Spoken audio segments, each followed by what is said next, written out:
आज हम बात करते हैं माता वैष्णो देवी के जन्म से जुड़ी पुरानी कथाओं के बारे में और साथ ही माता वैष्णो देवी का भगवान विष्णु के साथ कल्कि अवतार से क्या संबंध है।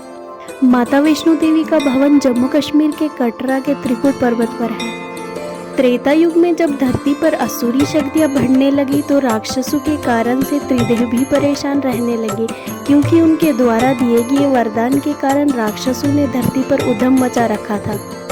असुरों के अत्याचार को देखकर महाकाली, महालक्ष्मी और महासरस्वती ने असुरों का अंत करने के लिए अपने दिव्य तेज से एक कन्या रूपी देवी को प्रकट किया। फिर उस कन्या ने राक्षसों से धरती को मुक्त किया। उसके बाद उस कन्या ने दक्षिण भारत में रहने वाले विष्णु भगत रामानंद सागर के घर जन्म लिया। मान्यताओं के अनुसार रत्नाकर सागर लंबे समय से निसंतान थे, यानी उनके घर में कोई संतान नहीं थी। वो भगवान विष्णु के परम भगत थे, इसीलिए उन्होंने रामानंद सागर के घर में दिव्य कन्या का जन्म होगा ऐसा वरदान दिया था।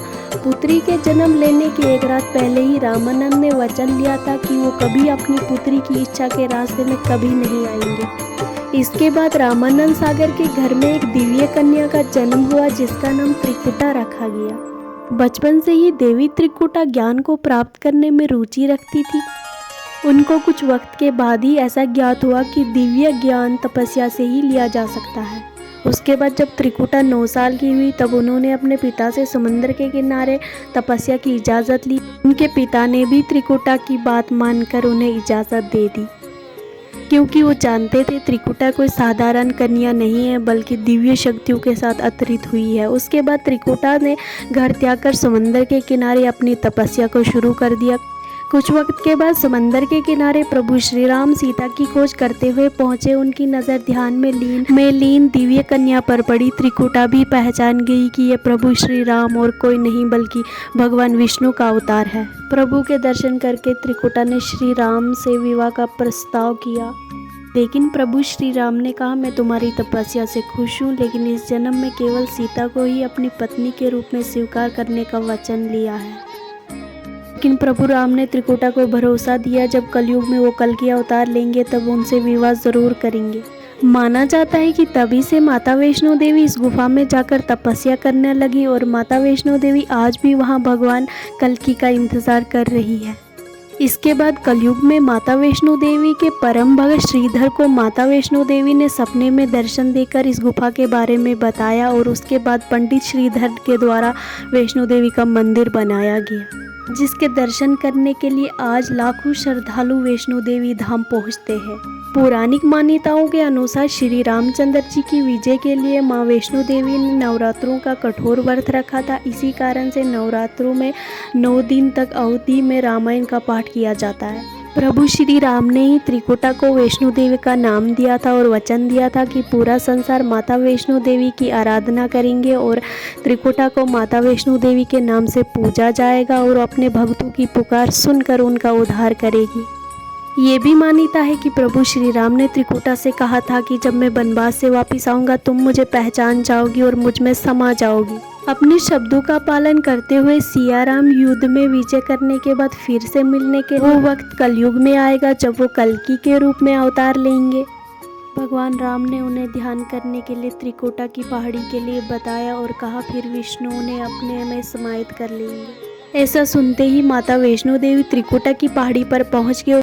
भगवान राम के अनुसार उनकी महिमा दूर दूर तक फैल गई और उनके दर्शन करने के लिए बहुत से लोग आने लगे। इसके बाद एक दिन गुरु गोरखनाथ ने अपने सबसे योगी शिष्य को सत्य का पता लगाने के लिए माता वैष्णो देवी के आश्रम भेजा, पर भैरवनाथ ने चुपके देखना शुरू किया और उन्होंने महसूस किया एक साध्वी होते हुए वो हमेशा अपने साथ धनुष बाण और शेर के साथ रहती है और वो वैष्णो देवी की सुंदरता पर मोहित हो गई और सभी अच्छे ज्ञान को खोते हुए माता वैष्णो देवी को शादी के लिए उकसाने लगे। इस बीच माता वैष्णो देवी के परम भक्त श्रीधर कटरा से 2 किलोमीटर की दूरी पर हंसारी गांव में रहते थे। वो धार्मिक थे, उनकी कोई संतान नहीं थी। वो देवी माँ से अपने कष्टों के निवारण के लिए हमेशा पूजा अर्चना करते रहते थे। इसी दौरान एक दिन उन्होंने नवरात्रा पूजा के लिए कन्याओं का भोजन के लिए बुलाया और अपने भक्तों को आशीर्वाद देने के लिए माँ कन्या के रूप में आई। भोजन के बाद सभी कन्याएं तो चली गई, पर माँ वैष्णो देवी वहीं रही और श्रीधर से बोली, सभी को अपने घर भंडारे का निमंत्रण दे आओ। ये सुनकर श्रीधर पहले तो कुछ सोच में पड़ गए कि एक गरीब इंसान पूरे गांव को भोजन कैसे कराएगा, पर इस कन्या के कहने पर श्रीधर ने पूरे गांव में भंडारे की सूचना पहुंचा दी। और वापस आते वक्त श्रीधर ने गुरु गोरखनाथ और उनके शिष्य भैरवनाथ को भी बुलाया और सभी गांव वाले एक एक कर आने लगे। तब कन्या के रूप में माता वैष्णो देवी ने एक बर्तन से सभी को भोजन परोसना शुरू किया। भोजन परोसते हुए जब माता भैरव बाबा के पास पहुंची तो उन्होंने कन्या से मांस मदिरा की मांग की। ये सुनकर माता उसे समझाने लगी, ये ब्राह्मण के घर का भोजन है, यहाँ मांस का आहार नहीं मिलता है। लेकिन भैरव जिद करके बैठे हुए थे और लाख मना करने के बाद भी वो नहीं माने। बाद में जब वो भैरवनाथ ने उस कन्या को पकड़ना चाहा तो माता ने उसके कपट को जान लिया और जल्दी ही हवा के रूप में बदलकर त्रिकुट पर्वत की ओर चली और भैरव भी उनके पीछे गए। और कहते कि माँ पहाड़ी के एक गुफा के पास पहुंची तो उन्होंने हनुमान जी का आह्वान किया और उनसे कहा कि इस गुफा में 9 महीने तक तप करूंगी, तब तक भैरवनाथ अंदर ना आए। माता की आज्ञा मानकर हनुमान जी ने भैरव को उस गुफा के बाहर ही रोक के रखा और आज इसी पवित्र गुफा को अर्धकुंवारी के नाम से जाना जाता है। जब पहरे के दौरान हनुमान जी को प्यास लगी तो माता ने धनुष से पहाड़ पर बाण चला एक जलधारा निकाली। इसी जलधारा में अपने केश धोए, जो कि आज ये जलधारा बाणगंगा के नाम से सिद्ध है। और जब भी भगत माता के दर्शन के लिए जाते हैं तो इस जलधारा पर नहाना जरूरी होता है। और भैरवनाथ का सर कटकर भवन से 3 किलोमीटर दूर त्रिकुट पर्वत पर जा गिरा था, जो कि आज भैरव घाटी के नाम से सिद्ध है। कहते हैं कि मरने के वक्त भैरव के माफ़ी मांगने पर माता ने ये कहा, जो भी मेरे दरबार में दर्शन करने को आएगा उसके बाद तुम्हारे दर्शन करने होंगे। अगर तुम्हारे दर्शन नहीं करेगा उसकी यात्रा पूरी नहीं होगी। यही वजह है कि आज माता के दर्शन करने के बाद लोग भैरव के दर्शन के लिए जाते हैं। भैरवनाथ को मोक्ष दान देने के बाद माता वैष्णो देवी पिंडी रूप में सदा के लिए ध्यान मग्न हो गई। इस बीच पंडित श्रीधर को सपने में त्रिकुट पर्वत दिखाई दिया और साथ ही माता की 3 पिंडियाँ भी, जिसकी खोज में वो पहाड़ पर पहुँचे। पिंडी मिलने के बाद श्रीधर ने सारी जिंदगी उन पिंडियों की पूजा की, जिससे खुश होकर माता वैष्णो देवी उनके सामने प्रकट हुई, आशीर्वाद दिया और तब से श्रीधर और उनके वंशज वैष्णो देवी की पूजा करते आ रहे हैं। माता की इन 3 पिंडियों का चमत्कारी प्रभाव आज भी बहुत रोचक है। ये आदिशक्ति की 3 रूप मानी जाती है। पहली पिंडी माँ सरस्वती, जो कि ज्ञान की देवी है। दूसरी पिंडी माँ लक्ष्मी, जो कि धन की देवी है। और तीसरी पिंडी माँ महाकाली, जो कि शक्ति की देवी मानी जाती है। इन 3 पिंडियों का इंसान के जीवन से गहरा रिश्ता है, इसलिए उन्हें हासिल करने के लिए भक्त परिश्रम करके यात्रा पूरी करके माँ के दरबार में पहुँचते हैं।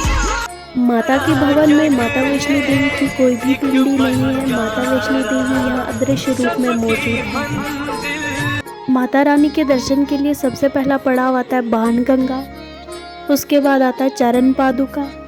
जब भैरव बाबा माता का पीछा कर रहा था तो कुछ समय के लिए माता यहाँ पे रुकी थी और पीछे देखा था। तब से इस जगह पर माता के पाँव के निशान है, इसलिए इस जगह को चरण पादुका कहा जाता है। इसके बाद आता है अर्धकुंवारी, जहाँ पे माता ने 9 महीने तपस्या की थी, इसीलिए इसको गर्भ गुफा भी कहा जाता है।